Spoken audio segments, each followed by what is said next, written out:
A Republican presidential candidate announced a bold new policy proposal, ostensibly to help him win the election.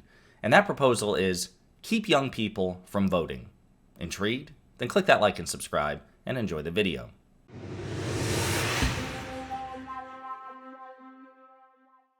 Alright folks, this particular story may not seem like a big deal, but I submit to you respectfully that it is, because it concerns a cynical political strategy by a formal, official Republican presidential candidate, and also speaks to broader questions about the United States, its constitutional order, whether or not we're a democracy or a republic, and what the hell that means for you and me. So this is going to be an ambitious video, and we're going to try to weave two separate narratives together.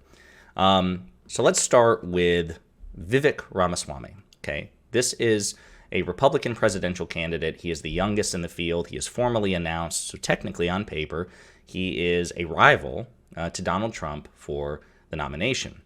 Now, he's not polling particularly well. Most Americans don't know who he is, and he stands very little chance of winning the primary, let alone the general election. So why the hell are we talking about him?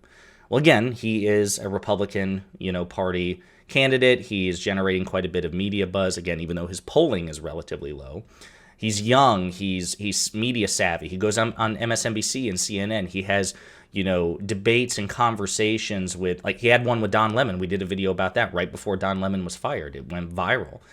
This is a guy who's basically a very well-polished Republican troll. He's a multimillionaire. He's got his own podcast. He leans into social media. He's very slick. And he's also extremely right-wing. And we'll get into some more of his policy proposals. But anyway, the predicate for this video was this particular tweet. He says, "We're not a democracy or direct democracy. We are a constitutional republic. We need to revive civic duty among young Americans. That's why I'm announcing my support for a constitutional amendment to raise the voting age from 18 to 25, but to still allow 18-year-olds to vote if they either pass the same civics test required of immigrants to become naturalized citizens, or else to perform 6 months of military or first responder service. We must be ambitious. I understand not everyone will like this proposal, and that it will take persuasion to convince many of its merits, but I'm ready to take this on." This is the tweet that triggered this video. And there are two things packed in here. The first and immediate one is the fact that he wants to raise the voting age from 18 to 25. Now, why would he want to do that? Well, it's pretty obvious. Republicans are not doing well with Gen Z. They're getting their asses kicked at the polls. Republicans are grappling with their weaknesses, and this is reporting from The Hill, a centristy both sides, kind of right-leaning publication. Republicans are grappling with their weaknesses with Generation Z as the voting bloc continues to flex its strength ahead of 2024. Gen Z voters overwhelmingly align with Democrats on issues like gun control, abortion, climate change, LGBTQ issues, posing a challenge for the GOP as it looks to appeal to a younger demographic. And this is the big one.